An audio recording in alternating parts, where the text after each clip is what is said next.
Listo. Hola, ¿qué tal? Muy buenos días. Buenos días a todas y a todos. Sean bienvenidas y bienvenidos al 15º Seminario Permanente de la Red ProSoes, un espacio de reflexión, diálogo crítico e intercambio académico que busca fortalecer la discusión en torno a la producción social del espacio, sus tensiones, contradicciones y disputas contemporáneas. En esta ocasión, nos honra contar con la participación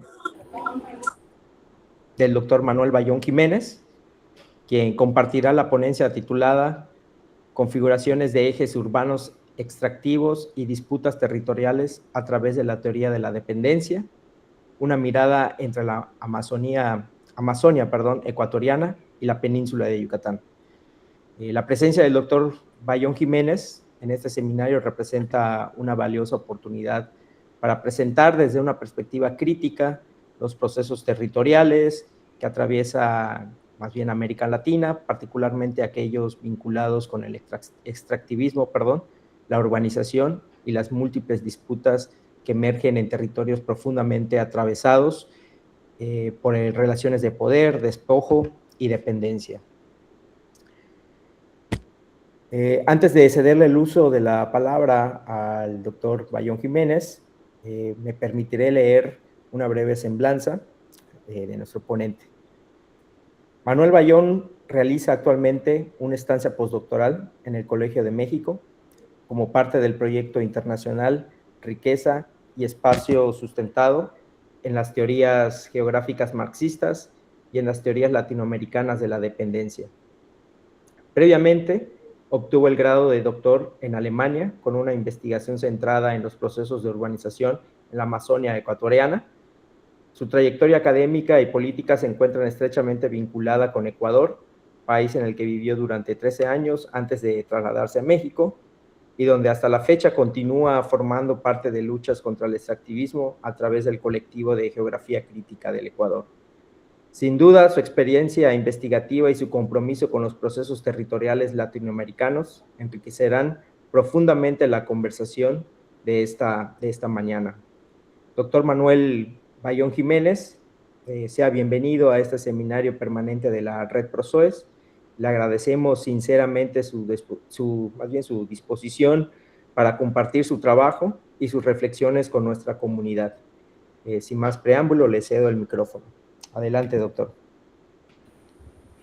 Pues muchísimas gracias, Alejandro, por la invitación, también a Lauro por la parte de organización también del evento, y muchas gracias a Alejandro y todo el equipo de la UCRO de Cozumel por también la acogida y pues todo lo que he aprendido con ustedes y con sus textos. Así que pues es un placer estar hoy acá. Saludo pues a los y las miembros de la red. Y pues un placer como conocer este espacio porque siento que hay mucha afinidad teórica y política con lo que realizan. Así que voy a compartirles pantalla y lo que voy a contarles en el día de hoy pues es una mezcla entre lo que trabajé en el doctorado, y me confirman ahí si se está viendo la pantalla, entre lo que realicé en el doctorado en la Amazonía ecuatoriana, donde sigo pues muy vinculado emocional y políticamente, aunque llevo ya 2 años pues aprendiendo también de los procesos en la península de Yucatán. Y la idea es tejer pues una conversación comparada con ustedes, con los procesos que estudian, con los procesos que conocen pues mejor que yo en México, pues algunas tendencias que estamos observando y que queremos compartir con ustedes hoy. Entonces, primero les voy a mostrar respecto a lo que quiero contarles hoy, que es primero pues un posicionamiento teórico para explicarles desde dónde hablo tanto yo como las teorías que uso, pues profundizar en el eje petrolero de la Amazonía ecuatoriana para contarles cómo se anuda con distintas escalas y con la teoría de la dependencia. Después, con las disputas de urbanización, de la urbanización residual en la Amazonía, un marco que hemos estado desarrollando en Flaxo Ecuador con otros y otras colegas, respecto a cómo mirar estos procesos de infraestructuras, extractivismo y urbanización en nuestra región a partir también de las disputas de sus actores. Y pues luego nos vamos a preguntar en el proyecto actual en el que estoy en el Colegio de México si podemos hablar de ejes urbano-turísticos en la península de Yucatán o tenemos que abordarlo con otros paquetes teóricos, pero también lo estamos haciendo a través de la teoría de la dependencia. Así que bueno, pues en primer lugar contarles que en mi caso, desde donde se enuncia los aprendizajes que les voy a contar, pues son a lo largo de 13 años en el Ecuador, pues que han tenido distintos puntos de enunciación, ¿no? Pues como decía el doctor Alejandro Escalera, soy parte del colectivo de geografía crítica del Ecuador. Desde ahí pues he tejido un montón de aprendizajes con otros compañeros en medio de apoyar a sujetos ecologistas, antiextractivistas, pero también mi experiencia académica ha estado en diálogo con ello, ¿no? Tanto el Observatorio de la Urbanización Amazónica, con otras colegas, he visto entre el público a Andrea y algunas otras, pues digamos que ahí ha habido un lugar de profundizamiento muy fuerte, de conocimiento entre muchas personas de este fenómeno de la urbanización en la Amazonía, y también en términos de experiencia más teórica, pues formé parte de un instituto que dirigió David Harvey en el Ecuador durante poquito tiempo, pero un tiempo muy, muy sabroso en términos de aprendizaje también, ¿no? Y digamos que en términos más de posicionalidad política, yo he sido parte de procesos anti-extractivistas en el Ecuador, especialmente pues, frente al extractivismo petrolero en la Amazonía, en el territorio de los pueblos indígenas en aislamiento. Pues soy parte del proceso de Ellas Unidos, en el que el colectivo de geografía crítica hemos estado apoyando con nuestro quehacer cartográfico y de análisis territorial. Y bueno, pues digamos que desde ahí es desde donde abordo mi praxis académica, ¿no? Respecto a una sensibilidad respecto a lo que la implementación de estos modelos territoriales implican en términos de destrucción de la vida y de destrucción de las posibilidades de pensar los futuros que tenemos como sociedades. Mi tesis la abordé desde primero respecto a una autocrítica en cuanto a cómo miramos la urbanización en el movimiento ecologista ecuatoriano. Un factor fundamental es que normalmente vemos la urbanización con muy pocos matices, como una apisonadora destructiva de territorios, y muchas veces nos perdemos que hay pues también otras maneras históricas y contemporáneas de abordar y disputar esa urbanización por parte de los mismos sujetos indígenas amazónicos. Entonces, pues digamos que quería abordar los estudios urbano-amazónicos y en términos de posicionamiento teórico, eh, siento que en mi entorno, tanto en el colectivo, en este espacio liderado por David Harvey y otros, hay una disputa sin cuartel entre teorías marxistas y decoloniales. Yo me posiciono dentro de esa disputa en una necesidad de puente, de realizar una mirada conjunta, una mirada que sume a los procesos que están en marcha. Siento que las huellas de un capitalismo extractivo petrolero y las huellas de procesos coloniales de larga data en la región necesitan un abordaje conjunto, y siento que las teorías marxistas y decoloniales generan paquetes que pueden ser integrados, y eso es a lo que se dedicó en términos teóricos mi tesis y donde yo me encuadro en lo que les quiero proponer, ¿no? A partir de ahí pues han emergido distintos conceptos de este diálogo entre teorías decoloniales y teorías marxistas. Les voy a contar un poquito de dos de ellos, de la urbanización residual y de la brecha de renta del periurbano amazónico.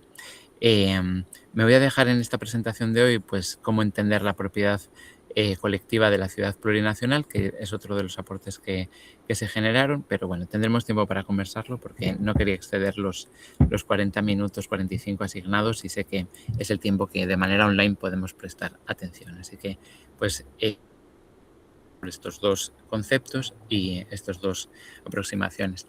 Estas son las teorías con las que yo pues, me han parecido más interesantes para estudiar los procesos de urbanización amazónica y las disputas indígenas de los mismos. En primer lugar, pues digamos mi formación política pues está muy vinculada a las geografías marxistas. Entonces, pues ese es un lugar de enunciación clave y siento que es algo que nos pone muy en diálogo. Lefebvre está muy en el telón de fondo y como protagonista de muchas de ellas, ¿no? Pues tanto la teoría de la urbanización planetaria lo que hace es pues pensar que la dimensión de la ciudad clásica fue desbordada por los procesos contemporáneos capitalistas y pues Neil Brenner y algunos otros autores hablan de la urbanización planetaria justo a partir de un marco teórico lefebvriano, ¿no? De la implosión y la explosión, de cómo pues estos momentos de la producción social del espacio pues han tenido un alcance planetario y digamos que Lefebvre pues es citado por todos los teóricos que enuncian esto, ¿no? Las geografías marxistas, pues yo me he centrado mucho en la obra de David Harvey y de Neil Smith como enunciaciones, pero también en todas las geografías marxistas latinoamericanas que pues me centro mucho en la teoría de la dependencia como una manera de ver por las relaciones norte-sur y la acumulación desigual que se da a lo largo de todo el ciclo, de todos los ciclos coloniales en América Latina.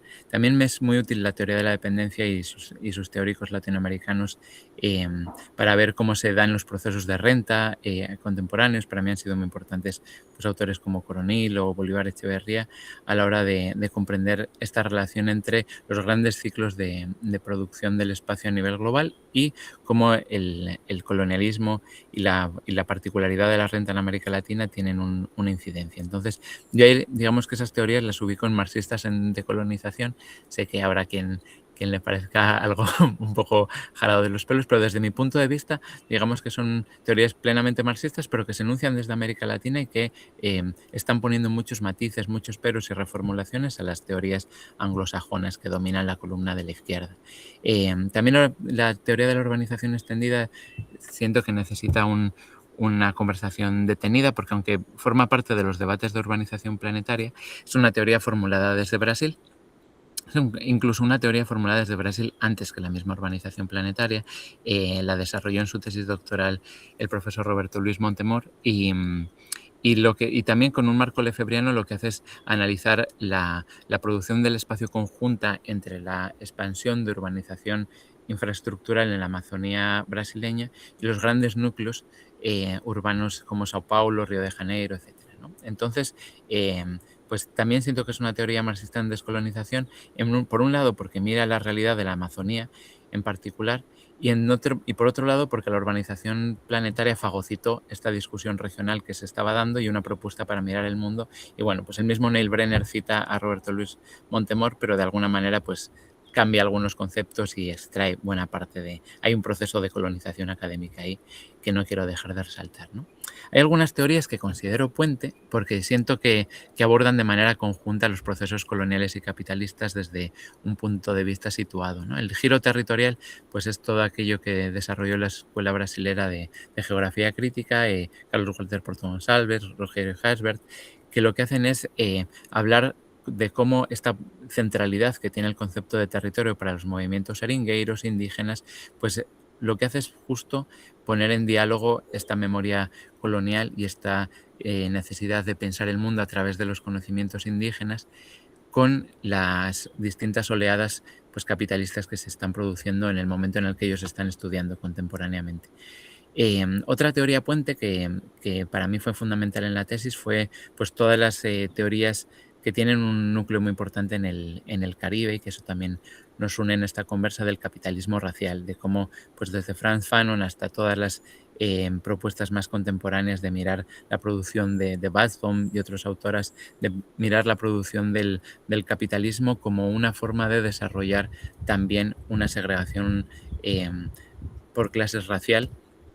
Siento que es fundamental para entender nuestros procesos desde una mirada de producción teórica más cercana. Es decir, luego esta teoría del capitalismo racial ha estado muy en diálogo con las Black Geographies, con las geografías negras que se enuncian sobre todo desde Estados Unidos, pero también desde el Caribe.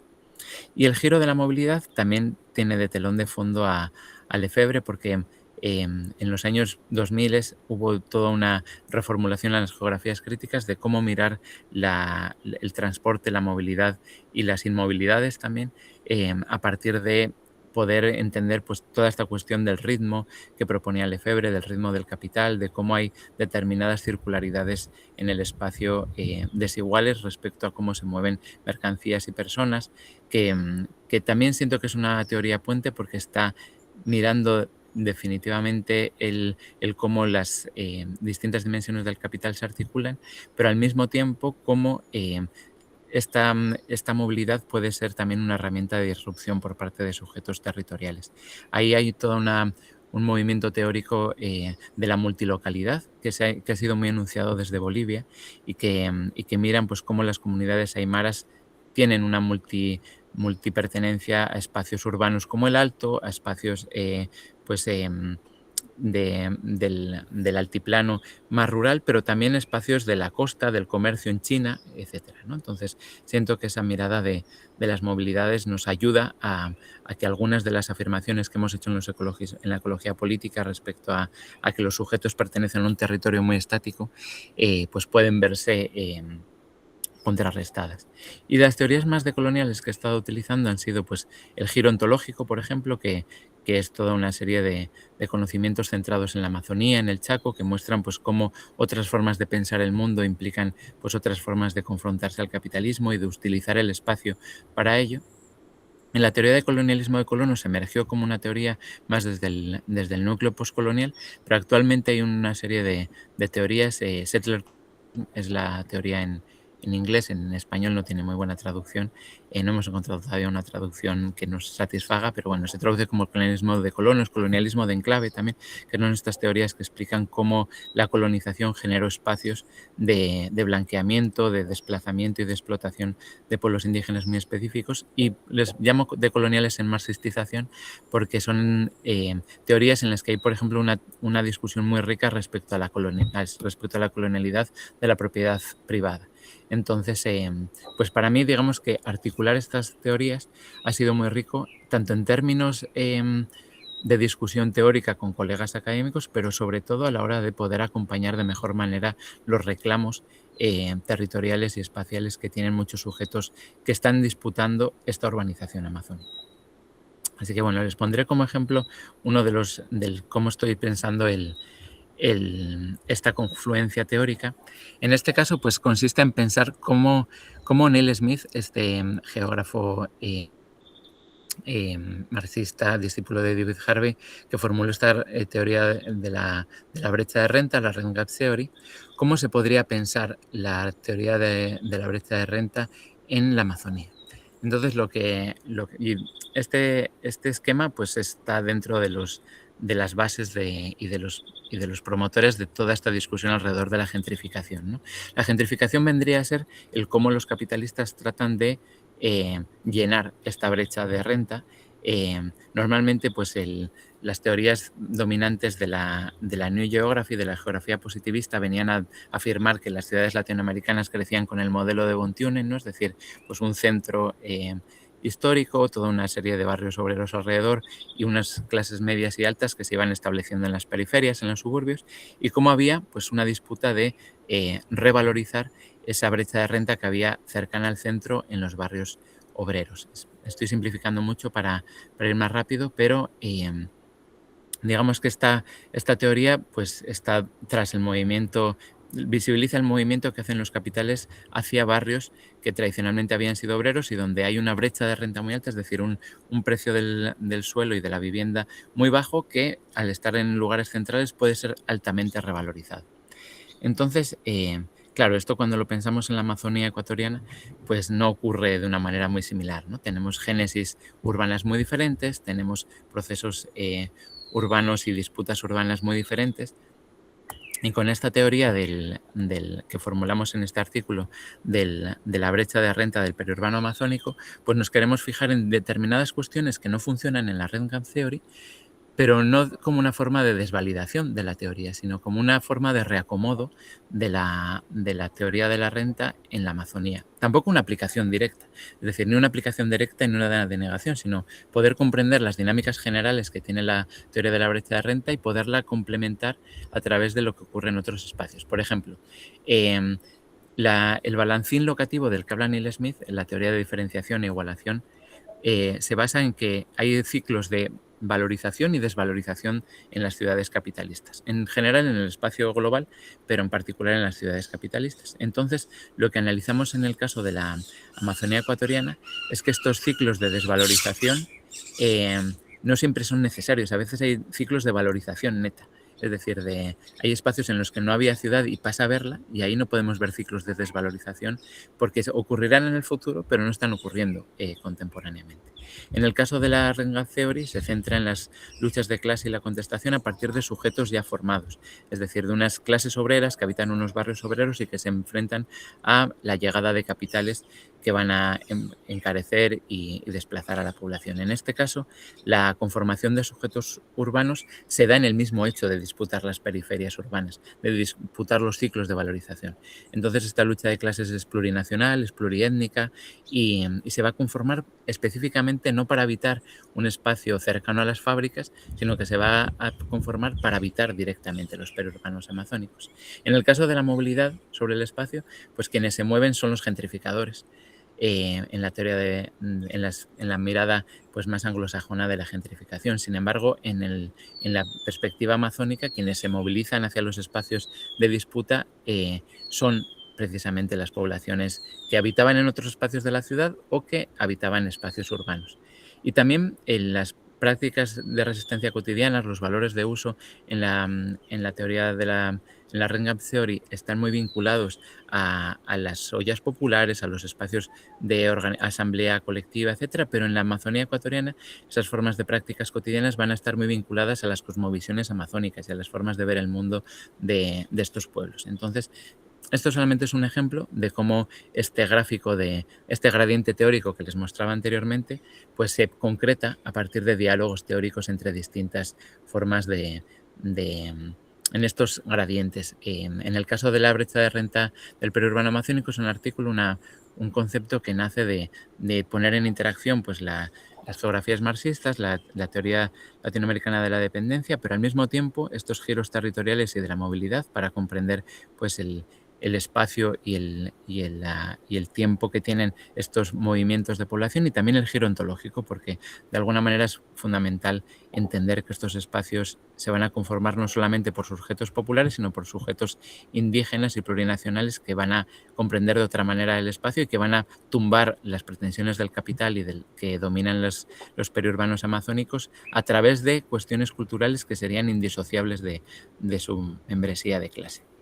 Entonces, bueno, contado un poquito el marco que utilizo, les quiero contar pues cómo se ha conformado este eje urbano petrolero en la Amazonía y cómo pensarlo, ¿no? En la Amazonía pues tenemos tres ejes fundamentales que la atraviesan. Uno es el Manta-Manaus, que es un eje vinculado a la IRSA, el equivalente al Plan Puebla-Panamá de Sudamérica, y que ha sido pues un intento relativamente fallido, como les voy a contar. El que realmente opera es el eje petrolero ecuatoriano, que es el que articuló, el que integró a la Amazonía a los circuitos globales del capital. Y la troncal amazónica es un eje que la atraviesa, que ha sido una disputa de los pueblos. Es decir, mientras que una fue un oleoducto impuesto, el otro ha sido la troncal amazónica une intraamazónicamente, está pensada más para la conexión comercial, a diferencia de los otros ejes que están pensados como forma de extracción de la Amazonía. Entonces, en la parte norte podemos ver que es donde se ubican los bloques petroleros. Aquí ya hay una dinámica de desarrollo geográfico desigual muy fuerte, ¿no? Mientras que no se ubica solamente ahí porque no haya petróleo en el resto de la Amazonía, sino que se ubica ahí porque los pueblos del centro y del sur de la Amazonía ecuatoriana lograron históricamente poner frenos a la colonización aurífera, a la colonización eclesial, etcétera, ¿no? Les voy a contar algunos ciclos que desarrollamos en este CNET, en el equipo donde estuvimos investigando hace unos años, que lo que hacíamos era mirar los distintos momentos que había habido de urbanización planetaria y de integración a ciclos en la Amazonía. En este caso, la Amazonía Norte, donde está implementado el petróleo. Entonces, pues veíamos ciclos de presencia de extracción aurífera vinculada al primer momento de colonización española. Veíamos también que hay otros momentos de reconfiguración del espacio, en este caso el ciclo del caucho, en el que hubo, pues, al igual que en el momento aurífero, pues grandes genocidios y reubicación de poblaciones, también de generación de sus propias formas urbanas. En el ciclo aurífero se dieron reducciones de indios así fueron llamados por las órdenes religiosas. En el segundo momento hubo haciendas caucheras y vaciamiento por explotación y esclavismo de las poblaciones alrededor de los ríos. Y eso implica que cuando llega la actividad petrolera, pues en este espacio ha sido mucho más impactado por la presencia de órdenes religiosas, por la presencia de haciendas caucheras, que en otros espacios, y el petróleo pues llega a implementarse a través de territorios de pueblos indígenas en aislamiento, a través de territorios de pueblos indígenas que habían sido muy diezmados en las haciendas. Entonces, pues digamos que los ciclos de extracción petrolera se vinculan a esta capacidad de imposición, ¿no? Entonces, cuando llegan nuevos ciclos de extracción, como este eje Manta-Manaos de manera contemporánea, pues ya tiene toda esa memoria el espacio. Ya se ha dado ciclos de imposición de infraestructuras previos que facilitan los ciclos posteriores, ¿no? Entonces, pues cómo se produce estos ejes y cómo mirarlos a través de la teoría de la dependencia están vinculados a cómo poder mirar la explotación petrolera contemporánea a través de cómo se ha ido conformando la urbanización a lo largo del eje. Entonces, bueno, para quien lo quiera revisar con más profundidad ahí ese artículo, les pasaré igualmente la presentación para que puedan revisarla más tranquilamente. Y pues en el caso actual, donde se está explotando el petróleo de forma más reciente, es en este enclave extractivo que se llama el Parque Nacional Yasuní, que como les contaba, pues hemos tenido una larga disputa en el movimiento ecologista respecto a esta explotación. Entonces esa pequeña ciudad de hoy aproximadamente unos 1.500, 2.000 habitantes, que está alrededor de una base militar, hace 10 años tenía pues a escasos 200 habitantes. Entonces ha habido un crecimiento exponencial en este momento. No podemos hablar de una ciudad en términos clásicos, pero claramente en la escala de la Amazonía ecuatoriana es un proceso de urbanización muy reciente y muy explosivo. Entonces, pues lo que hemos ido viendo en cada una de estas escalas es viendo cuáles son los articuladores de la urbanización, en este caso la ubicación de pozos petroleros cercanos, cuáles son las bases de desigualdades ambientales y cuál es la lucha por mejores condiciones de vida. Entonces, en este caso, la base de desigualdades ambientales es que solamente se dan servicios de agua potable, de luz, pero también de acceso a empleo ya tanto formal como informal en este núcleo, mientras que todas las comunidades que están alrededor pues no tienen ninguna de esas facilidades, lo que está pues promoviendo una llegada a ese núcleo. También unas disputas en ese núcleo, ¿no? Pues toda la parte que pueden ver en moradas, toda la parte informal que ha crecido en Tiputine, compuesta en buena medida por personas de comunidades de los espacios aledaños. Entonces, en este caso, pues está conformando una urbanización indígena popular en este espacio para ser parte de los procesos de mejora habitacional que se están dando en este enclave extractivo. Este enclave extractivo está muy unido al último lugar donde llega la carretera. El anterior espacio solamente está conectado por río. Este es el espacio donde llega la carretera y de manera, pues, por las mismas dinámicas de desarrollo geográfico desigual, se está convirtiendo en un espacio de urbanización muy fuerte, de ubicación de puertos petroleros, de ubicación de espacios de servicio, mercados, etcétera, ¿no? Entonces, pues acá lo que ha habido es un desplazamiento, igual que en el caso anterior, de espacios colectivos titularizados indígenas para el florecimiento de todos estos espacios. Entonces, en este lugar, las disputas que se están dando es conformar, por parte de las comunidades indígenas, conformar sus propios barrios también en este espacio. Aquí no se produce por migración, sino porque las familias que pertenecían a ese espacio y que se vieron totalmente invadidas iban a ser removidas por un plan de desarrollo territorial municipal, y lo que hallaron como estrategia fue ubicarse en el formato de barrio, y aquí más bien lo que se dio fue una llamada a familiares para que construyesen su casa, su segunda vivienda en este espacio, a familiares que habían migrado a la capital provincial, a la capital del país, Quito, para que construyeran una vivienda para que fuese más caro y menos viable para el municipio desplazarles, ¿no? Entonces, pues acá también se da toda una disputa en términos de derecho a la ciudad, de urbanización, y conforma otra escala dentro de este espacio.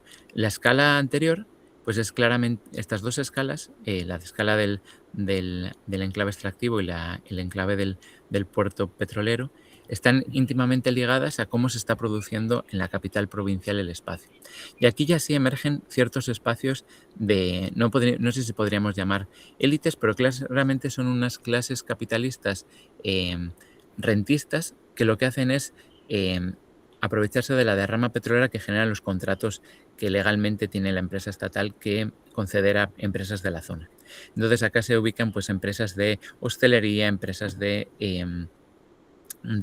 servicios petroleros, de construcción de vías, de construcción de campamentos, que se ubican en este espacio sus administradores y que van generando un espacio desigual entre los espacios de más calidad habitacional que tiene la ciudad y los espacios donde se reubican a las familias que están llegando a este proceso económico. Aquí pues destacábamos un barrio que está viéndose, pues se llama Colinas del Dorado y que está pues viéndose pues conformado de una manera pues con muy bajos estándares ambientales, en espacios inundables, etcétera, pero al mismo tiempo la ciudad tiene espacios de alta calidad habitacional que están habitando estas clases rentistas de escala provincial. Entonces hay una dependencia de los espacios eh, de puerto y de enclave extractivo respecto a estas élites que son quienes determinan la cantidad de trabajadores que confluyen, los servicios que necesitan, etcétera, etcétera, ¿no?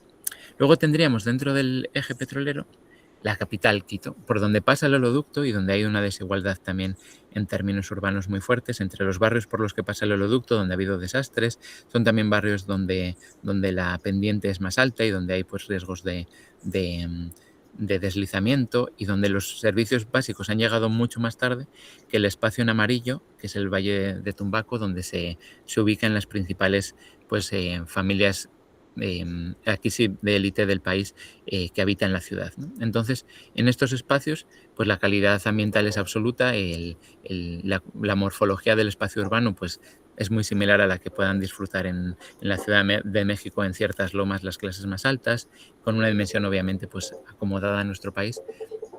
Y podemos ver estas desigualdades urbanas que se producen en el mismo espacio de la ciudad a partir del mismo hecho petrolero, del mismo eje petrolero.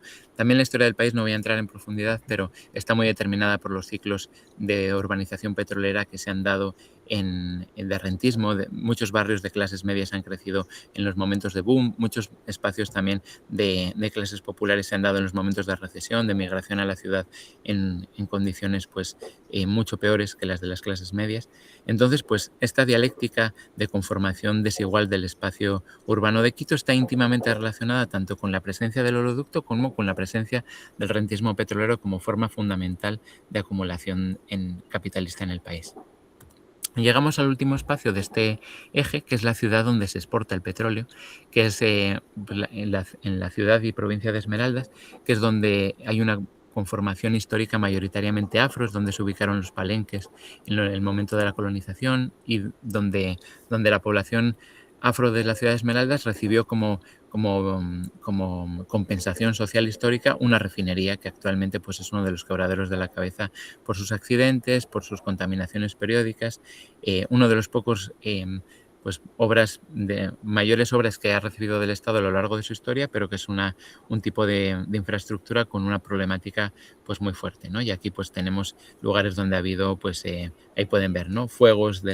Han llegado fuegos de la refinería, pero también es una zona inundable, entonces pues cuando se inunda toda esa zona, pues la cantidad de desechos petroleros es mucho más evidente y mucho más dañina.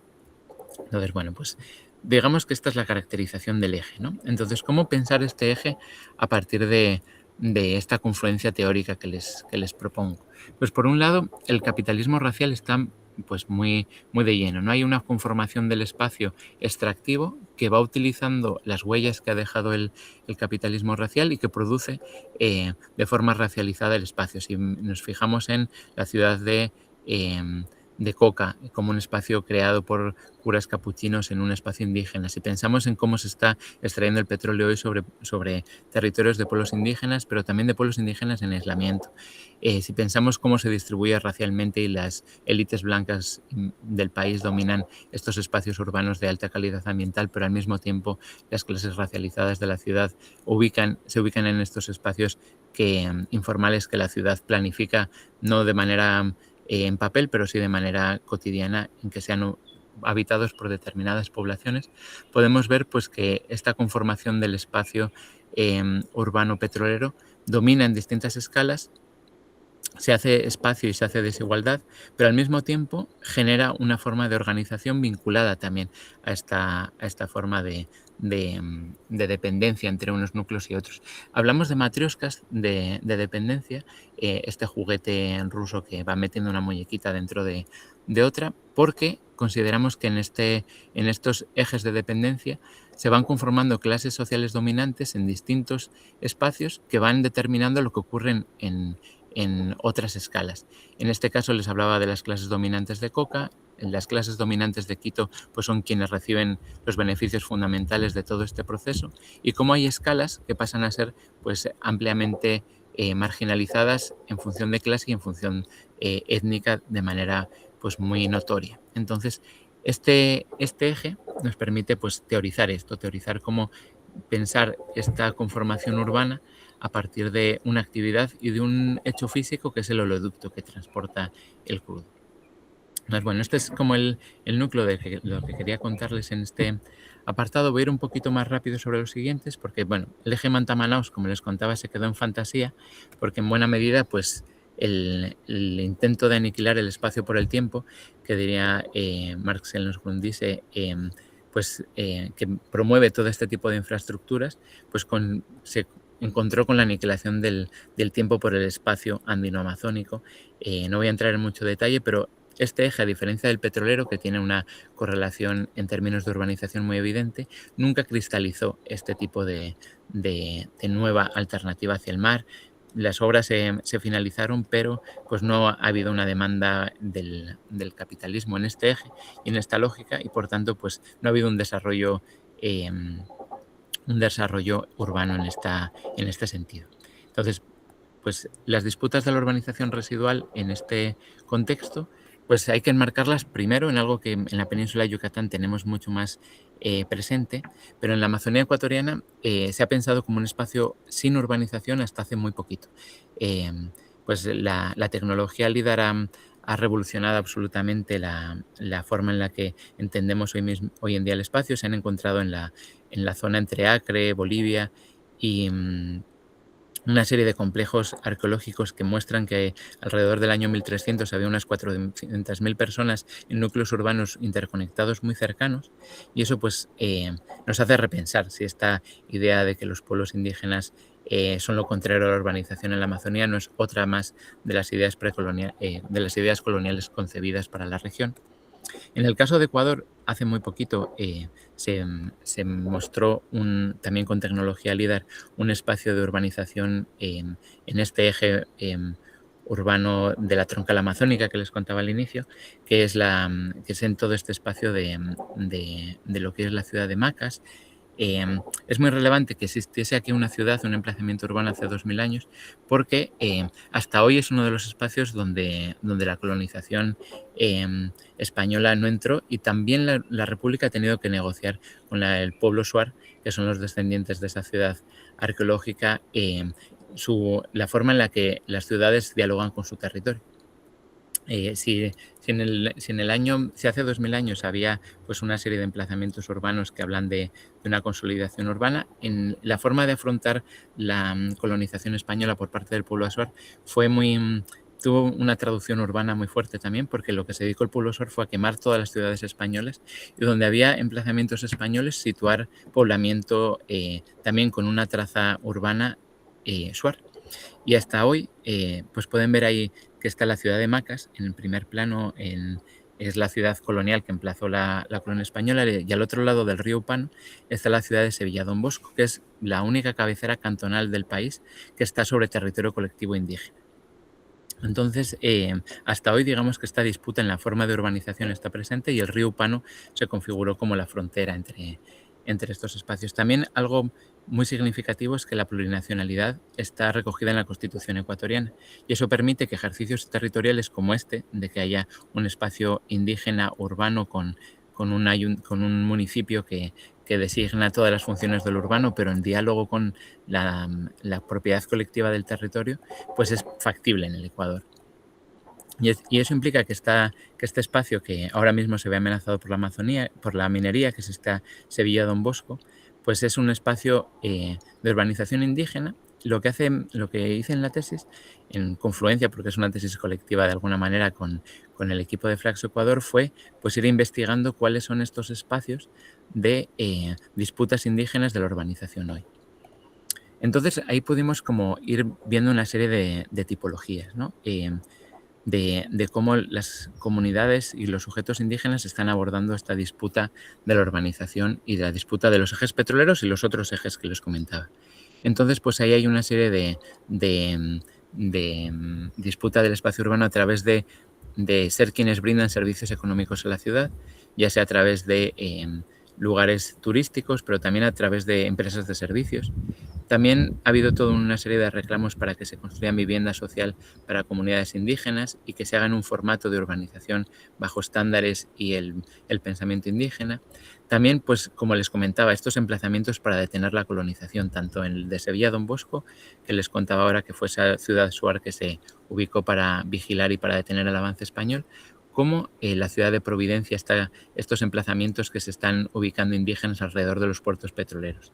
Y también en formato activo ha habido en los últimos años una serie de reocupaciones de tierras ancestrales en los periurbanos que lo que hacen es reclamar un espacio propio en la ciudad, ¿no?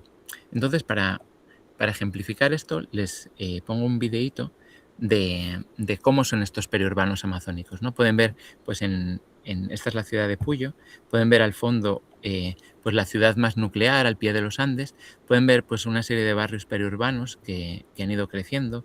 Esto se asemeja mucho pues a buena parte de ciudades periféricas de la región, pero al final de este video podemos ver cómo son este tipo de espacios periurbanos indígenas. Van a ver que tienen una densidad mucho más baja en términos de vialidad, de presencia de viviendas, pero en este video pueden ver, en este final del video pueden ver, pueden ver una serie de lugares. Acá pueden ver que cada uno de estos espacios cada uno de estos puntitos es una vivienda y hay una forma de habitar el espacio donde el cultivo tiene una presencia mucho mayor, donde los cuerpos de agua pues no han sido urbanizados y donde hay una presencia muy fuerte aún de espacios con bosque. Es un bosque secundario, no primario, pero es un bosque que permite pues llevar a cabo una serie de prácticas culturales muy importantes, ¿no? Entonces les voy a mostrar el siguiente video para que puedan pues ver en un zoom pues cuál es el tipo de espacio, ¿no? Aquí pueden ver pues algunos de los montículos. No sé si se oye el video.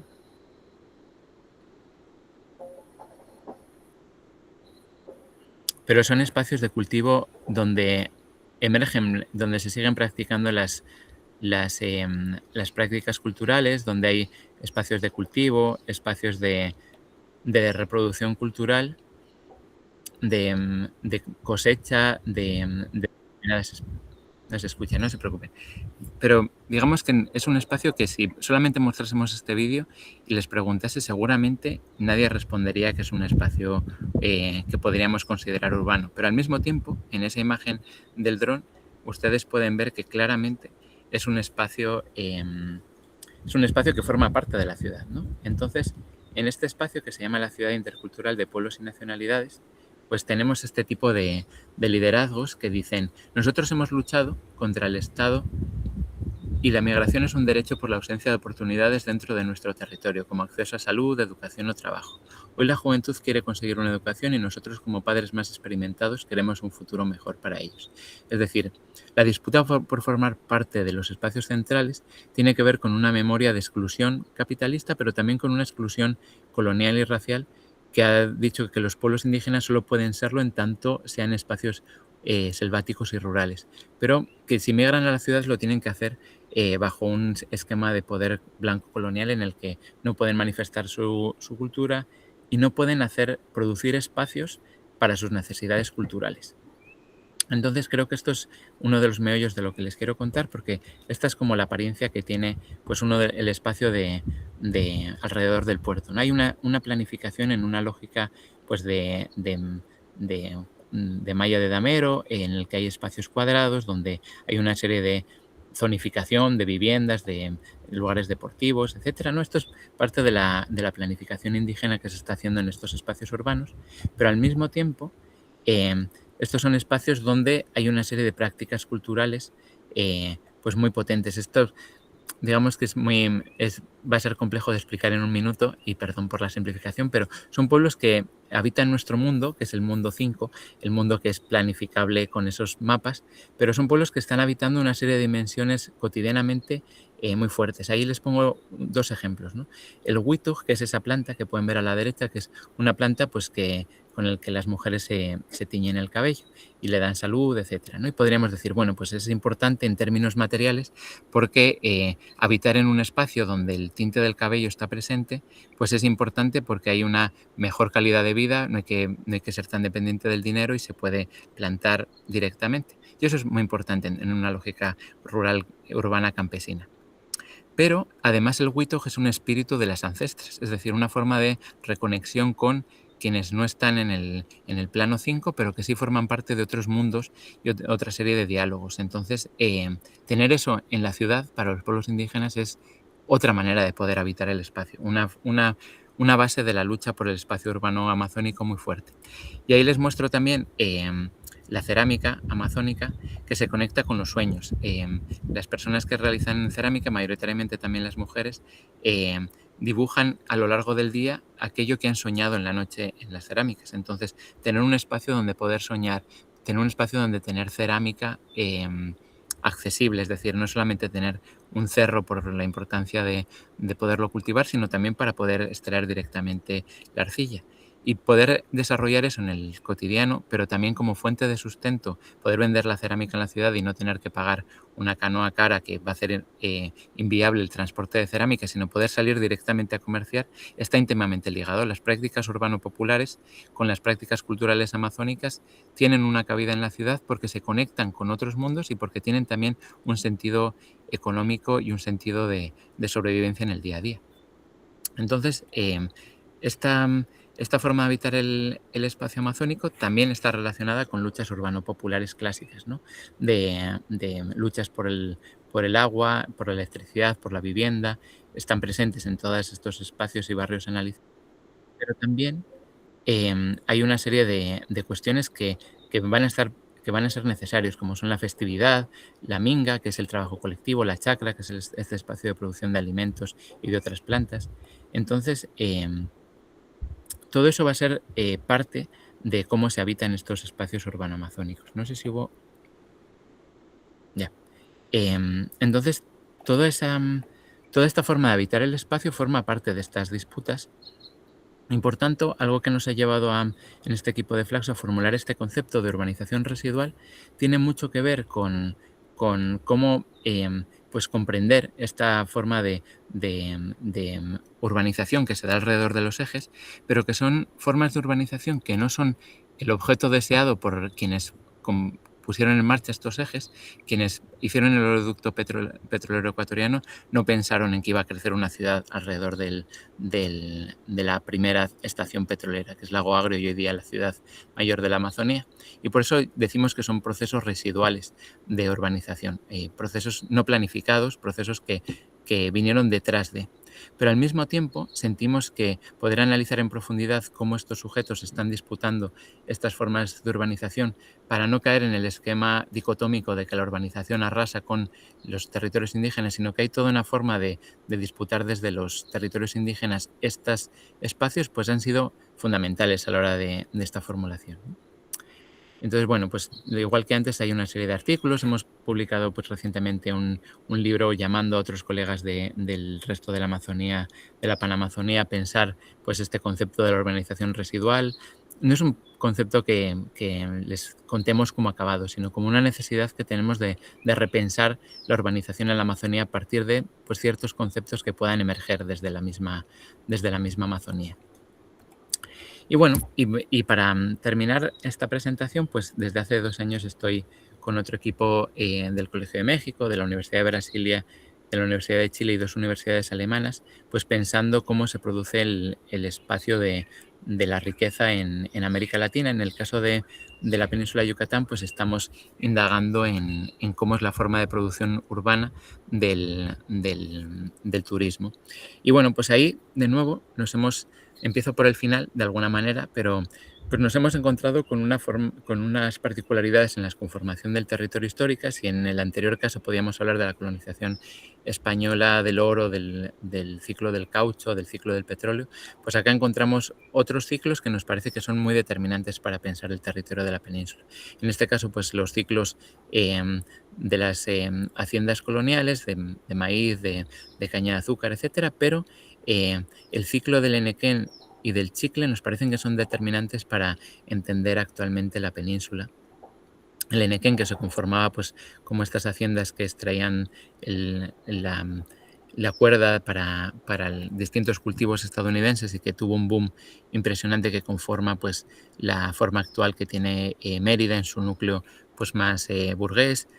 Y al mismo tiempo, pues todas estas contradicciones de clase generaron un levantamiento maya que duró pues, más de 50 años y que pues dominó lo que hoy en día es buena parte del estado de Quintana Roo.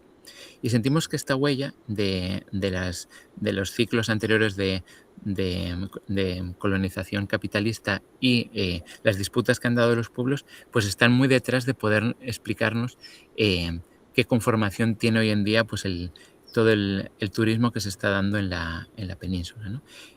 Pues algunos de ustedes conocen la península infinitamente mejor que yo, pero quizás otras personas no han oído hablar tanto, ¿no? Pues la península se conforma con un eje turístico muy fuerte alrededor de Cancún y la Ribera Maya al este y una serie de núcleos urbano-coloniales que se han desarrollado mucho en los últimos años. Entonces, esta dualidad que representa muy bien pues, el estado de Yucatán y el estado de Quintana Roo hoy en día, el de Quintana Roo donde está ubicado mayoritariamente el ciclo turístico y Yucatán donde pues está más este ciclo urbano de expansión de sus periurbanos con especulación inmobiliaria, pues tiene una serie de lugares, ¿no? Hemos estado intentando pensar si esto conforma un eje y la palabra eje está entre preguntas justo porque es de las discusiones que queremos tener hoy con ustedes, ¿no? Por un lado, pues tendríamos a Cancún como primer lugar planificado, donde los resorts se ubicaron en la parte este de la isla y se planificó una pequeña ciudad que le diese servicio que pues muy rápidamente desbordó y generó pues una serie de barrios urbanos populares de familias que llegaron pues por este boom económico generado por los resorts, ¿no? Digamos que Cancún como núcleo irradiador con su aeropuerto, que es pues uno de los aeropuertos con mayor tráfico hasta hoy de América Latina, y con su zona de hoteles y de servicios al turismo. Pero a lo largo del neoliberalismo, si Cancún fue planificado hace pues ya 50 años y más de 50 años y tuvo pues una génesis del desarrollismo planificador, pues la Riviera Maya y Playa del Carmen como su principal núcleo, pues tuvo una expansión alrededor del eje, el aeropuerto de Cancún como lugar de llegada y toda una serie de ubicación de resorts más allá de la carretera federal, es decir, en todo aquello que la guerra de castas y el levantamiento indígena pues configuró como espacio federal, como espacio donde para el Estado fue muy fácil ir concesionando a grandes turoperadoras españolas fundamentalmente en el primer momento, pero también estadounidenses, inglesas, etcétera, ¿no? Entonces, pues ese es el tipo de urbanización que se ha estado generando en esta Riviera Maya. Eh, Tulum es donde termina esta Riviera Maya. Tulum fue uno de los grandes centros del levantamiento indígena y hasta hace 15 años un núcleo de turismo podríamos llamar hippie, ¿no? Que ha crecido que ha tenido en los últimos periodos intercensales algunos de los mayores crecimientos en términos espaciales y poblacionales. También ha tenido algunos de los mayores índices de criminalidad del país en los últimos años y tiene hoy en día pues es el emblema no tanto del turismo de resort, sino más bien del turismo de desarrollo inmobiliario, del modelo de urbanización que también estudian pues, el doctor Escalera en Cozumel y muchos colegas en esta zona, ¿no? Entonces, pues tenemos un final de la Riviera Maya que se configura como una frontera. Como ven en el mapa de la derecha, después de Tulum ya entramos en la selva de Felipe Carrillo Puerto, en la selva de los espacios que el levantamiento maya conservó después del de la victoria del ejército mexicano y del genocidio que lo siguió. Y podemos ver pues toda una serie también de explotación que hubo alrededor del chicle, alrededor del palo de tinte en esa zona, que ha tenido más bien usos agroforestales y por eso hay una frontera nítida de la urbanización. Actualmente se colocó ese nuevo aeropuerto de Tulum, que tiene escasos 3 años de funcionamiento y que está pues jalando, le llamamos espacio de frontera y de espacios-tiempo porque converge toda esta dinámica del capital turístico con el espacio que hasta ahora no había tenido una dinámica propia del turismo, que es Felipe Carrillo Puerto, el núcleo de la ahí está en Balamná, que fue el gran centro espiritual de la revuelta y de la rebelión que mantuvo autonomía y estuvo en resistencia militar al ejército yucateco y mexicano durante 50 y pico años. En ese espacio, pues ahora mismo se están introduciendo una serie de infraestructuras y una serie de programas. Mayacán es la gran apuesta del gobierno del Estado por fomentar el turismo en esa zona, un turismo sostenible, digamos que tiene otro tipo de eslóganes muy diferentes a los de la Riviera Maya, pero podríamos pensar esto aún como eje, ¿no? Como un eje donde Cancún es el núcleo irradiador, donde hay una Riviera Maya y donde hay una expansión que se está dando. Pero al mismo tiempo tenemos otro tipo de genes y de presencias turísticas. En el caso de los cruceros, pues son espacios que llegan directamente por mar, ¿no? Como si fuesen piratas contemporáneos, llegan, arrasan durante el día con lo que encuentran y se vuelven al barco, ¿no? Entonces, pues digamos que hay una serie de contradicciones que pueden leer muy bien en la obra de los colegas que les citaba y que organizan este evento respecto a lo que generan en Cozumel, en Mahahual. Es otro espacio pues donde han llegado los cruceros de forma mucho más reciente y donde hay pues una serie de polémicas también por los parques de día que se quieren abrir en toda esa zona. Pero además de los cruceros, pues tendríamos lugares que han quedado alrededor de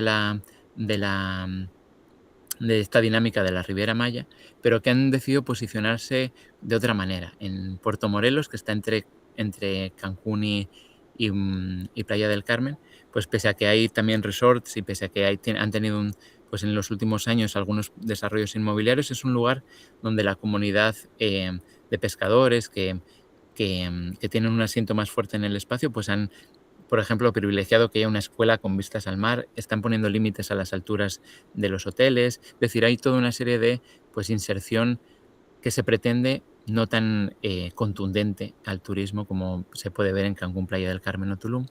Holbox sería otro espacio también donde se evitó pues, que llegase un mega resort que iba a cambiar totalmente la fisonomía de la isla, que era uno de los grandes propietarios de la Coca-Cola de Yucatán. Y podríamos decirles que son espacios donde, pese a que la dinámica del valor de cambio, del desarrollo del turismo está muy presente, pero no ha llegado con la misma voracidad que quizás a otros espacios, ¿no? También tenemos resorts en zonas arqueológicas, ¿no? Este vendría a ser como otro lugar que escapa un poquito de la lógica de eje, porque tanto Chichén Itzá como Calakmul, Chichén Itzá es el lugar maravilla del mundo que desde hace prácticamente un siglo tiene un hotel al lado que se lo quedó la familia del gobernador que gobernaba cuando estalló la guerra de castas, la guerra social maya de la familia Barbachano.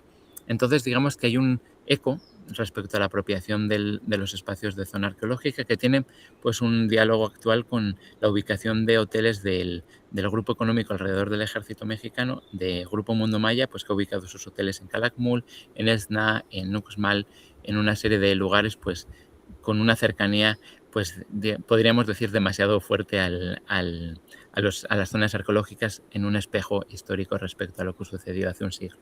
Entonces estos resorts, pese a que sí tienen una lógica de cercanía a ciertos lugares, pues Chichén Itzá es muy visitado desde Cancún, pero Calakmul solamente tiene una lógica de visita con otra infraestructura más contemporánea de la que vamos a hablar ahora, que es el tren. Entonces estos espacios, al igual que los lugares de resort, vinculados a los cruceros, pues no tendrían tanto esta conformación lineal del eje.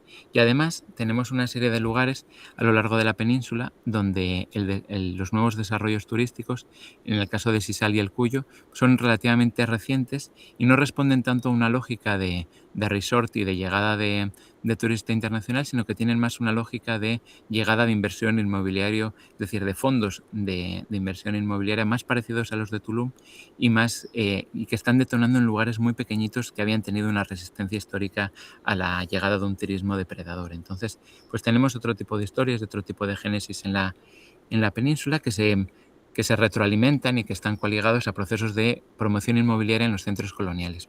Mérida es un lugar pues, que ha crecido en muy poquito tiempo de 1 millón a 2 millones de habitantes, en buena medida porque es un lugar que reúne las características de menor violencia y tiene cierta migración interna, pero también es un lugar de de segunda residencia de personas, sobre todo de Estados Unidos, mayores de Estados Unidos. Entonces eso está haciendo que Mérida esté viviendo un proceso de incremento de precios, de promoción inmobiliaria muy fuerte, que toda la costa norte de Yucatán esté viviendo un proceso de colmatación inmobiliaria y que lugares que quedaban muy lejos, como Izamal o Valladolid, que son ciudades coloniales hasta hace muy poquito muy pequeñas, pues están viviendo también en su escala procesos de urbanización muy acelerada.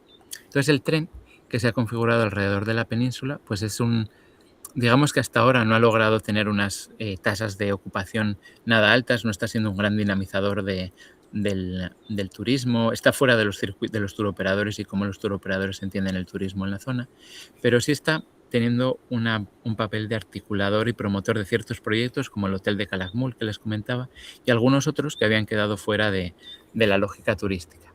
Como, como lugar emblemático con el que quiero cerrar este recorrido está Puerta al Mar, que es un lugar que tiene su diálogo con la Guerra de Castas porque es un lugar donde operó el tren chiclero que construyó el ejército, que parte de Felipe Carrillo Puerto, que es un lugar que, como les comentaba, pues hasta ahora no había tenido una incidencia en términos de turismo. Se articula esta nueva visión desde la presidencia del país de turismo comunitario y turismo sustentable con un proyecto que lo que hace es reforzar al ejército en su rol proveedor de servicios turísticos.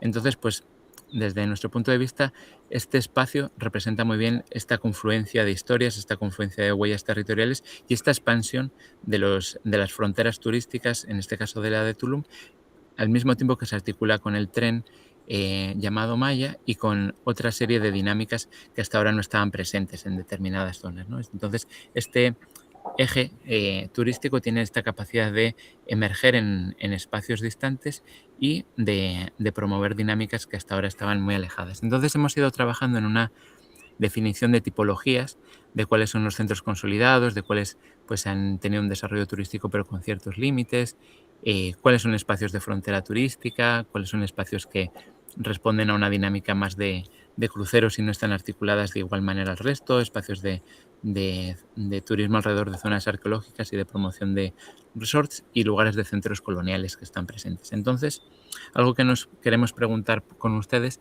y retomando un poco la forma de caracterizar el capitalismo que ha tenido el zapatismo en México, si no se trata más bien de una hidra, ¿no? ¿Podríamos hablar con esta multiplicidad de un eje o más bien tendríamos que hablar de otras formas espaciales que puedan caracterizar mejor esta conformación de una urbanización vinculada al turismo? Entonces, para terminar, pues decirles que pues de este aprendizaje comparado siento que hay algunas certezas que en términos teóricos pues son útiles poner en diálogo con ustedes como red académica de producción social del espacio. Eh, pues por un lado, las herramientas que nos brinda el desarrollo geográfico desigual para analizar el capitalismo, ¿no? Si pensamos estos espacios a través de otras teorías espaciales vinculadas al desarrollo regional, a otras teorías pues, más positivistas, quizás no podemos capturar también las contradicciones interescalares, no podemos mirar de una manera tan completa estos procesos de producción del espacio. Por otro lado, esa necesidad de mirar la producción del espacio históricamente, ¿no? Es decir, poder entender por qué determinados lugares se configuran como hábiles para la inversión capitalista y otros no, por cómo se han desarrollado históricamente. Entonces creo que eso es fundamental, tanto en la Amazonía ecuatoriana como en la península de Yucatán. Por otro lado, pues está certeza, pero que se hace muy evidente que los procesos de urbanización tenemos que verlos más allá de las ciudades clásicas. Es decir, no podemos pensar la ciudad al igual que se pensaba en el capitalismo del siglo XIX y necesitamos pensarla con nuevos artefactos teóricos. Y también mirar estos procesos de urbanización no tanto como lo hacen las teorías dominantes anglosajonas, que viene a ser una urbanización planetaria pues muy arrasadora, muy dominante, sino hay contradicciones, hay disputas, hay formas de contrarrestar algunos de sus efectos y formas de reinventar también la urbanización en unos espacios y en otros, ¿no? Y por eso, pues esa necesidad de mirar estos análisis a partir de las disputas concretas que han dado histórica y contemporáneamente los pueblos, en este caso de la Amazonía y de la península de Yucatán. Y algunas preguntas, si hay algunas certezas, hay muchas más dudas, ¿no? Entonces, bueno, pues, ¿qué tienen en común y diferencia la extracción de renta petrolera y la extracción de renta turística en sus patrones urbanos? ¿No? Hay cosas que podríamos considerar similares. ¿Qué matrioscas de dependencia podríamos encontrar en la estructura de clases de la península internamente, pero de la península con la Ciudad de México o con Estados Unidos y España? ¿Cómo podríamos pensar interescalarmente y multiescalarmente estas dependencias espaciales y estas relaciones centro-periferias que están detrás de esta producción urbana del espacio? Em, ¿Cómo podemos analizar la financiarización de estas dos economías? Pues en el caso del turismo, la financiarización y la presencia de fondos financieros vinculados a Airbnb están transformando absolutamente el modelo de resort en los nuevos espacios turísticos, entonces eso habría que tenerle mucha atención, ¿no? Y cómo vincular pues el estudio histórico de estas disputas, cómo las disputas por la plurinacionalidad en el caso del Ecuador y las luchas por los territorios autónomos en el caso de la península de Yucatán, pues pueden ser vistos históricamente para repensar el futuro, ¿no? El modelo petrolero o el modelo turístico no son un diagnóstico para el futuro, no es lo único a lo que estamos abocados. Tenemos la posibilidad de repensar también el desarrollo humano en otra clave. Entonces, pues, ¿cómo aprender del pasado para disputar el futuro? Sería la última pregunta que les dejo. Así que muchas gracias. Disculpen que me excedí un poquito del tiempo, pero no quería dejar de contarles algunos ítems importantes y me excedí un poquito. Disculpas por ello y nada, yo de mi parte tengo tiempo para lo que quieran para la conversa. ¿Qué tal, Manuel? Muy, muy interesante tu plática y siempre lo ha sido desde que nos reunimos la primera vez y charlamos ampliamente sobre estos procesos urbanos que está viviendo pues todo el mundo, ¿no? Yo así lo veo, todo el mundo estamos viendo estos procesos urbanos y bueno, y es muy importante analizarlos desde nuestras diferentes ópticas, desde nuestras diferentes perspectivas y marcos teóricos. Y siempre coincido de que todos estos marcos teóricos pueden abonar y siempre, en vez de estar respondiendo las preguntas, yo creo que aún nos quedamos con más dudas, como tú bien lo mencionaste al final, Manuel. Bueno, un fuerte aplauso. Y bueno, ahora vamos a pasar a nuestra siguiente dinámica, que es un espacio para hacerte preguntas y también nos vayas respondiendo. Entonces, cedo el micrófono. Por favor, alce la mano. eh, Pregunta concreta para que no nos extendamos. Adelante, doctor Martínez Arbolella. Muchas gracias, Alejandro. Muchas gracias, doctor Manuel Bayón, por su excelente presentación. Yo me quedé pensando un poco ahorita que decía Alejandro sobre las preguntas. Bueno, que así como las comunidades también tienen esta multilocalidad, perdón, como tienen esa multilocalidad, las élites, pues definitivamente también, ¿no? Y Ecuador, por ahí es un ejemplo, incluso en su presidente, ¿no? Que es ecuatoriano, estadounidense, y que forma parte de un eje que ya cada vez está mostrando más de presidentes de América Latina que están abiertamente, digamos, alineados a los intereses del imperio, ¿no? Que en este momento está siendo ya también abiertamente en esta idea de teoría de la dependencia, ya no son nada más presiones a través de la inversión extranjera directa, de la deuda, como se solía hacer antes, sino ahora ya hay una presión directa, una agresión directa, militar incluso, y bueno, bajo los pretextos de siempre, ¿no? Como el narcotráfico, etcétera. Pero bueno, esto nos hace ver que tal vez el panorama sea un poco más complejo en los siguientes años, que estamos entrando como a otra etapa. Si bien América Latina siempre ha tenido esas agresiones y estas intervenciones y esta presencia imperialista, parece ser que ahora el imperio un poco herido y ya en sus últimas tal vez etapas, aunque le queden décadas, está cambiando de tono, ¿no? Y bueno, haciendo un lado el derecho internacional y evidentemente probablemente esto se recrudezca o se resienta más en las comunidades, en los pueblos indígenas, en aquellos que defienden el territorio, y estas disputas territoriales pues vayan hacia otro cauce, ¿no? ¿Cómo lo ve usted esta parte, no? Esa sería mi pregunta. ¿Cómo pues estos gobiernos cipayos de derecha, alineados perfectamente al interés imperialista, podrían en un momento dado, cómo se visualizan estas disputas territoriales en el futuro, particularmente en el caso de Ecuador? Esa sería mi pregunta.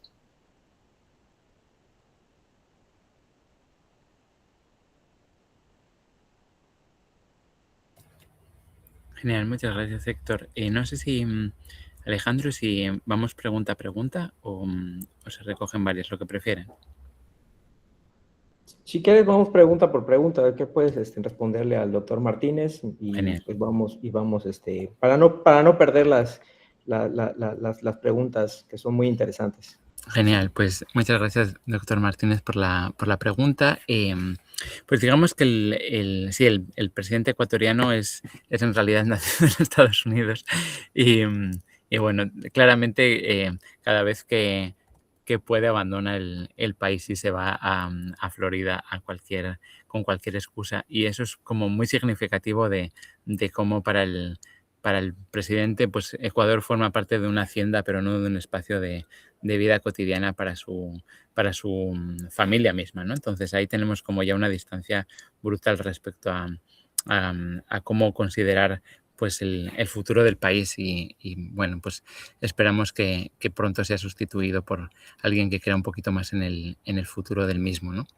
Y sí, yo siento que digamos, todas estas redes infraestructurales pues tienen un rol muy fuerte en cómo históricamente se ha pensado el imperialismo y cómo se ha ejercido, ¿no? Entonces, pues si hacemos una revisión más histórica en el caso de la Amazonía, pues siempre ha tenido un interés muy fuerte por parte del imperialismo estadounidense, y de hecho estos planes como el Manta Manaus forman parte de una presencia muy larga de Estados Unidos en la región. Ha habido varios ejes que Estados Unidos ha propuesto, y al mismo tiempo, pues quien ha tenido la posibilidad de construir algunos de estos tramos en épocas más recientes han sido más bien empresas chinas.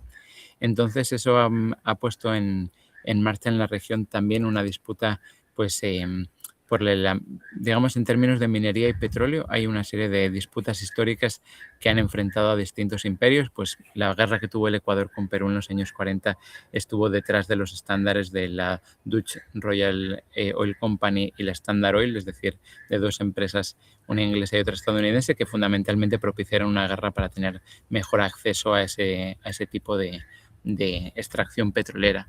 Y hoy en día, cuando se habla en el debate actual ecuatoriano de explotar la región del Yasuní, está muy ligada a una serie de bulos que han sido transmitidos que si no lo explota Ecuador, lo va a explotar Perú desde su lado con pozos petroleros direccionados, ¿no? Y entonces, digamos, el gobierno de Ecuador pues ha tenido mucha más presencia de influencia estadounidense histórica y contemporánea.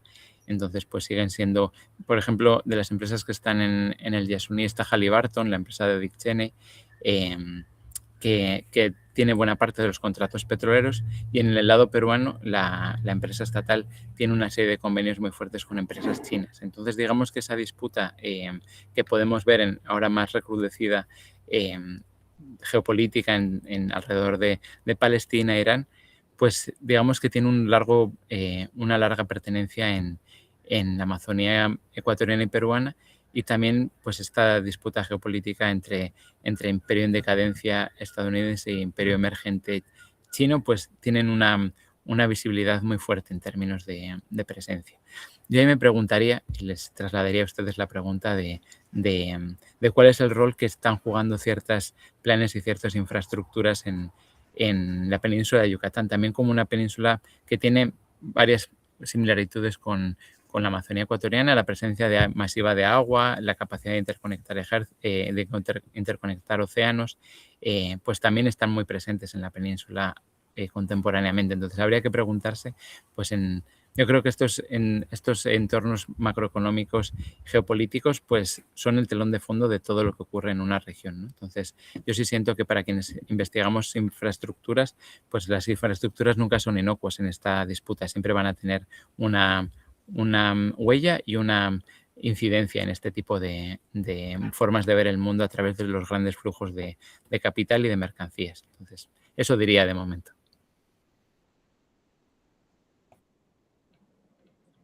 Gracias, Manuel. Sigue abierto el micrófono para quien gusta hacer su pregunta.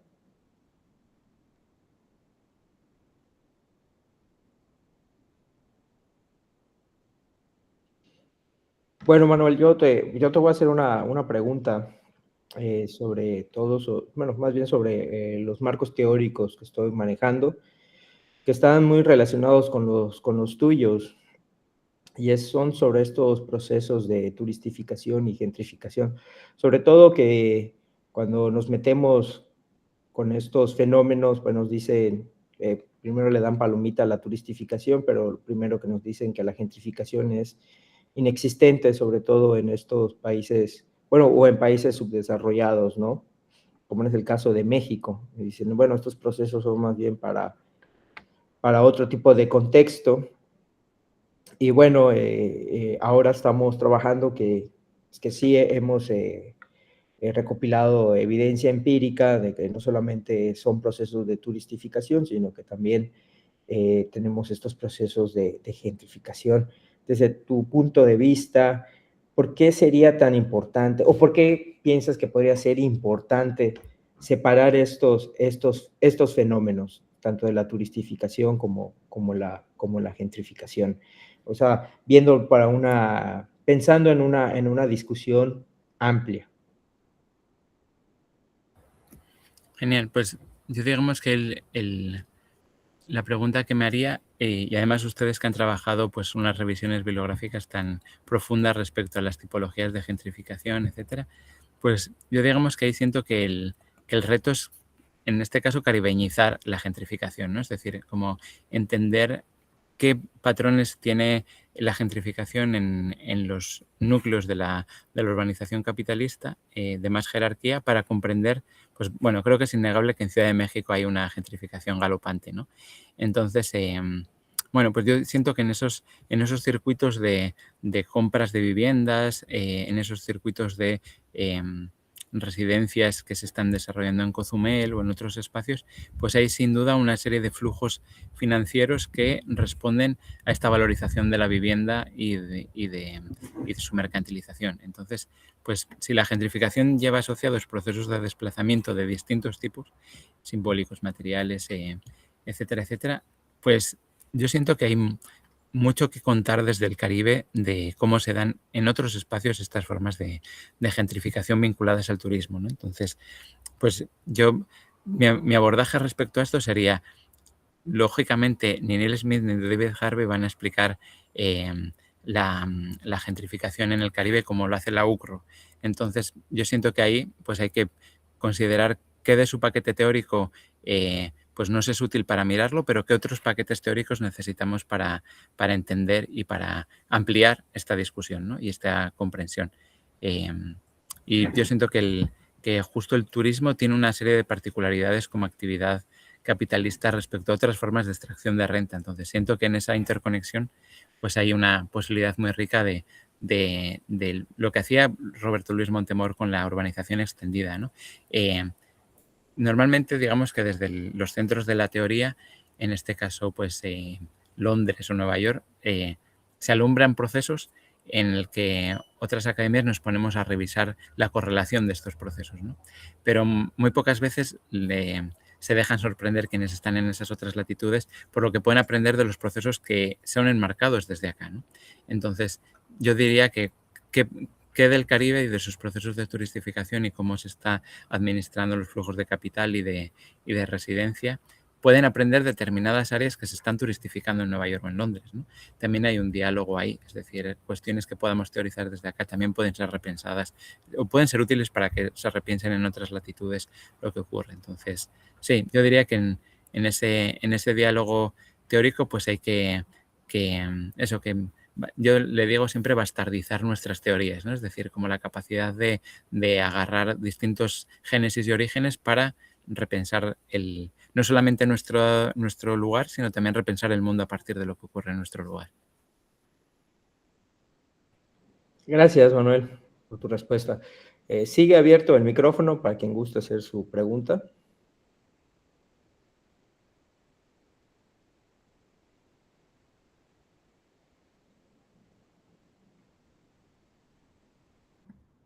Bueno, aquí yo voy a tomar un poquito también el micrófono, más que una pregunta, una posible reflexión de algo que por ahí mencionabas entre líneas, Manuel, y es personalmente el hecho de pensar el derecho a la ciudad desde una forma simbólica, desde lo genuino y de quienes realmente viven el espacio, ¿no?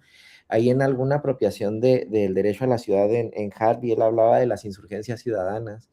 Y nosotros muchas veces cuando pensamos en el derecho a la ciudad, pensamos en este espacio urbano consolidado, ¿no?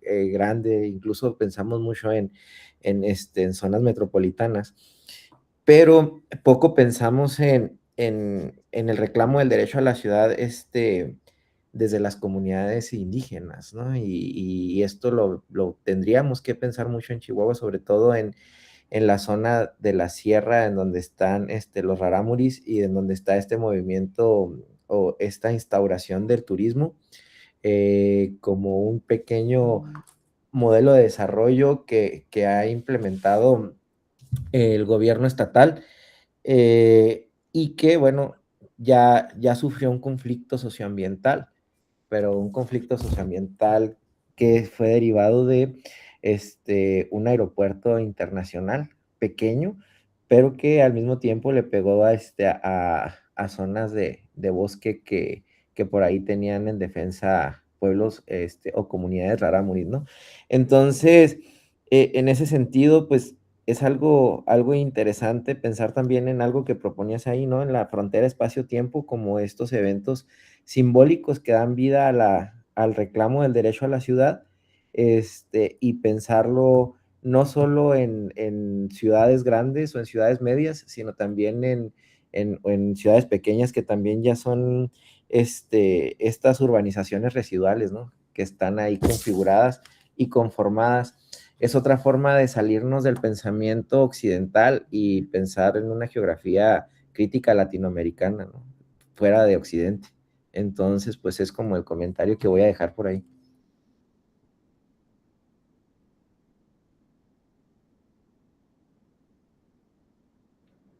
Gracias, Lauro. Bueno, no sé, ¿quieras continuar con el diálogo, Manuel?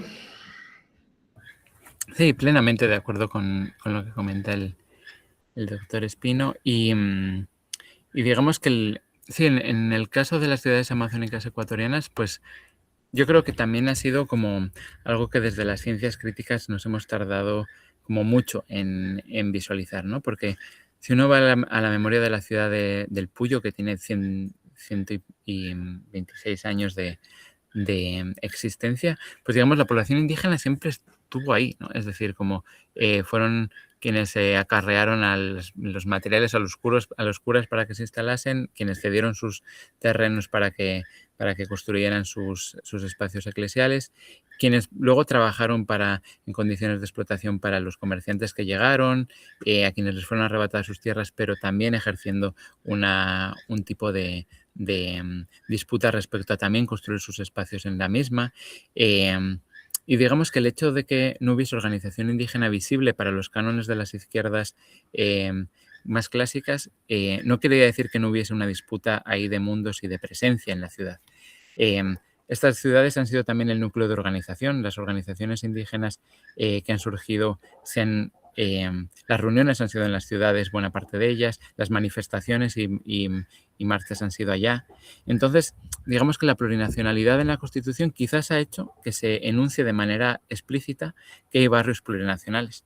Eso quizás no estaba antes y nos ha costado verlo, pero en realidad barrios plurinacionales y estos espacios de presencia y de disputa del urbano han estado desde que se formaron las ciudades, ¿no? Entonces, yo sí siento que ahí los pueblos indígenas pues han estado siempre. Digamos que quienes hemos tenido un poco de cerrazón intelectual, pues quizás hemos sido nosotros, ¿no? Quienes analizamos estos procesos, quienes acompañamos también estos procesos. Ahí hablo más como activista. Siento que normalmente cuando había, hasta hace muy poquito, cuando había movilizaciones indígenas urbanas, sentíamos que algo estaba mal en algún punto, ¿no? Que algo no estábamos...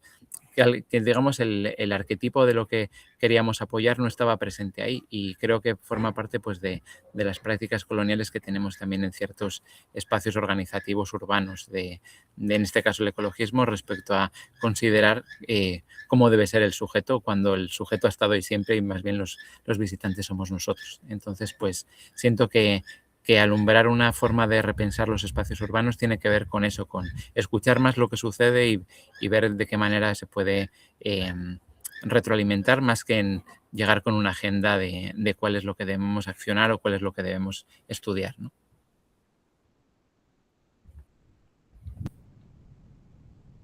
Aún sigue abierto el micrófono.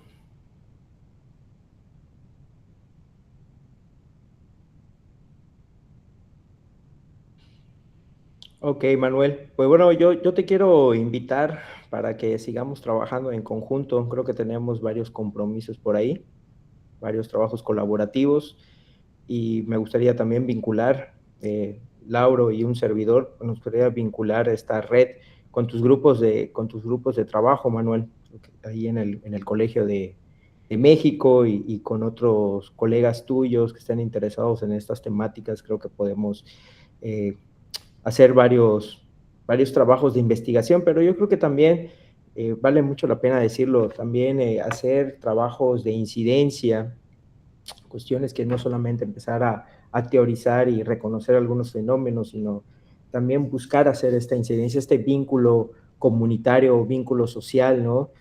Por ejemplo, trabajar con cuestiones de ciencia ciudadana, ¿no? Para visibilizar estos fenómenos y ver cómo podemos hacer un frente, ¿no? Creo que esto lo tenemos que trabajar muy ampliamente, y también vincularte, Manuel, con mi proyecto de estancia postdoctoral, que también creo que estamos en la misma sintonía, y creo que hay mucho trabajo aquí en el Caribe mexicano, pero se me viene algo a la mente sobre empezar a trabajar algo sobre el marketing turístico, o sea, buscando estos elementos, ¿no? De por qué se hace tan atractiva venir a invertir, ¿no? O comprar, o por qué quieren venir a comprar tierra, ¿no? En estos lugares, ¿no? Y poder, pues sacar, ¿no? Sacar trabajos y irlos difundiendo. Bueno, le cedo el micrófono a Lauro para que también nos dé unas palabras de cierre e invitaciones. Pues nada, muchísimas gracias, Manuel, por tu tiempo y por regalarnos esta charla. Comentamos que va a quedar por ahí alojada en nuestra biblioteca, en nuestro sitio web, también va a estar en nuestro canal de YouTube, y vamos a repostearla por ahí en nuestras redes sociales de la red. Invitarles también a que nos veamos nuevamente el 24 de abril. vamos a tener como invitado al doctor Carlos Alberto Pérez Ramírez de la Universidad Autónoma del Estado de México a las 11 horas, hora de la Ciudad de México. Entonces, pues nos vamos a tomar el periodo vacacional muy en serio y para volver con muchas ganas con el siguiente seminario, ¿no? Y pues muchísimas gracias por tu tiempo y pues bienvenido a los trabajos de la red y esperamos verte más seguido por acá.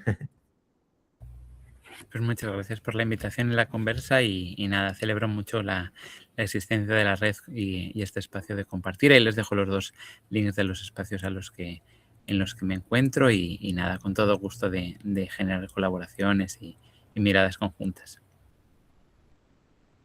Claro, Manuel, y si gustas integrarte como miembro de la red, me puedes contactar a mí o a Lauro para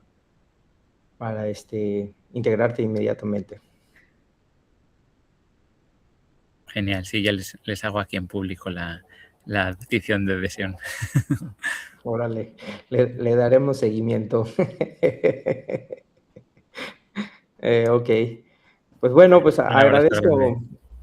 agradezco mucho tu disposición, Manuel, y gracias a todos y a todos los miembros, el equipo de la Red ProSoes, también a los estudiantes de la Universidad Autónoma de Chihuahua que estuvieron presentes, siempre nos están apoyando al estar escuchando muy atentamente las ponencias, y bueno, yo estoy seguro que Lauro les ampliará aún más esta perspectiva crítica de la geografía.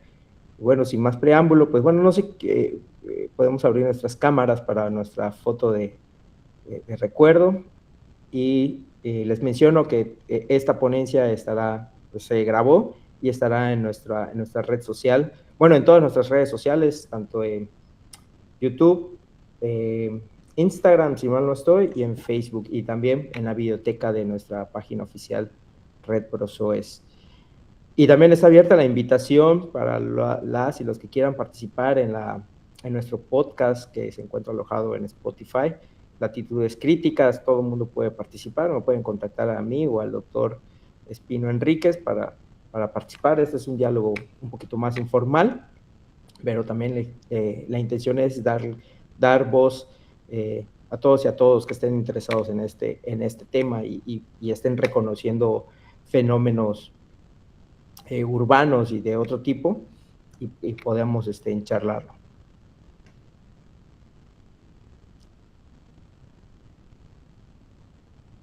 Ahí voy a la de 3, ¿eh?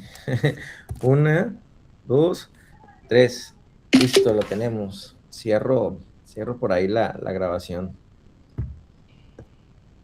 Gracias.